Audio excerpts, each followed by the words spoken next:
m'appelle Rosemarie. Je m'appelle Clémence. Je suis Morgane. Je suis Stéphane. Je m'appelle Mathilde. Je m'appelle Agathe. Je m'appelle Samantha. Je suis ici parce que j'ai eu un AVC et j'ai la rééducation pour essayer de récupérer un maximum d'autonomie. Je suis kiné et chef de groupe kiné et enseignant à part. Je suis orthophoniste. Je suis ergothérapeute et à côté de ça, je suis aussi chef de groupe de rééducation pour les ergos, les orthos et les psychomotes. Je suis infirmière. Je suis enseignante en activité physique adaptée. Je suis aide-soignante au PMPR.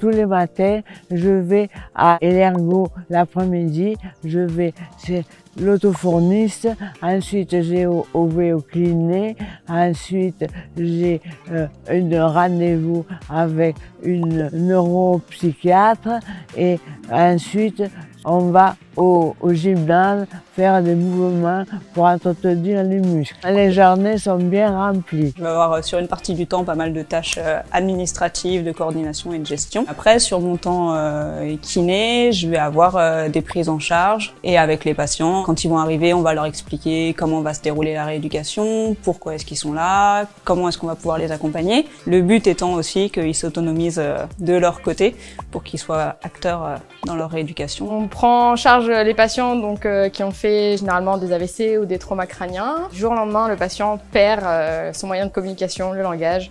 Et donc mon boulot à moi, c'est de le lui rendre. C'est quand même quelque chose qui est assez magique quand on y arrive. J'ai toute une partie administrative liée au côté chef de groupe. Sur l'accompagnement patient, on va simplement de la passation de bilan pour finalement comprendre quelles sont les problématiques des gens, à de la rééducation en salle. Le but, c'est de voir finalement quels sont leurs problèmes et comment est-ce qu'on peut les rendre de nouveau capables de refaire les choses qu'ils faisaient auparavant au maximum. Les actes sont très variés. On peut aller de l'administration des médicaments, aux injections, aux prises de sang, aux pansements, aux soins de nursing. On a aussi un côté administratif, le côté relationnel avec le patient mais aussi la famille. On va être avec un public spécifique en faisant des prises en charge d'activités physiques, donc qui sont adaptées aux besoins des patients avec un projet personnalisé. On passe par plein de patients avec plein de capacités différentes et l'idée c'est d'aller sur les capacités et de faire du lien entre les prises en charge à l'hôpital et le lien aussi avec l'extérieur. Je prends en charge des patients avec tout type de pathologie et je les accompagne dans les actes de la vie quotidienne. La toilette, le soin de nursing, la mise aux toilettes, tout ce qui est le change, tout ce qui est l'aide au repas, vraiment les actes basiques de la vie quotidienne. J'aime bien aller chez la psy et l'ergo parce que on nous fait des jeux questions-réponses, on fait des jeux pour retenir la mémoire, c'est très bien. C'est souvent quand un patient arrive enfin à se mettre debout ou arrive enfin à marcher, à faire ses premiers pas. Quand un patient qui arrive complètement mutique et qui ne parle pas du tout arrive à dire un premier mot, arrive à compter jusqu'à 10, ce sont des moments vraiment assez magiques et qui tirent assez souvent les larmes. C'est quand je vais au domicile avec les personnes, parce que justement, c'est un moment où on les sort du centre de rééducation et avec tout ce qu'ils ont pu faire en exercice, on les remet dans leur environnement et c'est là qu'ils prennent vraiment conscience de tout ce qu'ils sont finalement capables de faire. Et en plus, en général, vu que c'est à la maison, il y a la famille, donc c'est souvent à la fois riche en émotions pour les personnes, pour nous aussi. Quand je vois le patient et qu'il me raconte comment s'est passée sa journée le soir au moment des médicaments, on a le temps d'échanger un petit peu, donc on n'est pas pris par le temps, donc ça c'est un moment primordial. Manger, le repas.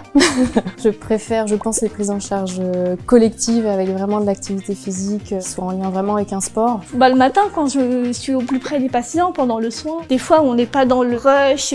Là ce matin, j'ai pu prendre mon temps avec par exemple une patiente, lui faire la douche, le shampoing, l'après-shampoing, nanani, toutes ces choses.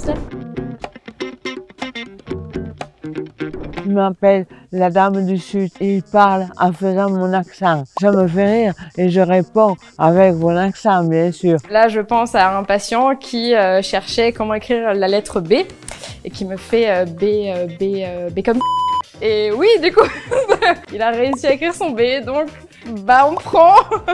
Avec Jean-Luc, il avait son planning et il ne savait pas ce qu'il avait. Il avait bain écossais et il me demandait ce que c'était. Et donc je le regarde de mon air le plus sérieux en lui demandant s'il avait amené la tenue. Donc là, il ne comprend toujours pas. Je lui dis bah oui, pour les bains écossais, il faut un kilt. Donc là, il y a un gros blanc. finalement il part en éclat de rire. Ça nous arrive assez souvent quand il y a des troubles cognitifs et autres sur de la serbacane. Et donc souvent avec les troubles qu'on peut avoir, les patients la mettent ici ou la mettent là et donc on peut attendre longtemps que le souffle arrive. Il faut s'empêcher de rigoler, des fois c'est quand même assez drôle. Par exemple avec une patiente avec qui je m'entends bien, souvent des fois avec leur famille ils disent ah c'est ma copine tout ça et puis c'est une patiente qui est africaine et du coup elle aime bien, elle danse. Maintenant avec elle j'arrive dans la chambre des fois en dansant et tout de suite c'est la bonne humeur donc c'est des moments agréables.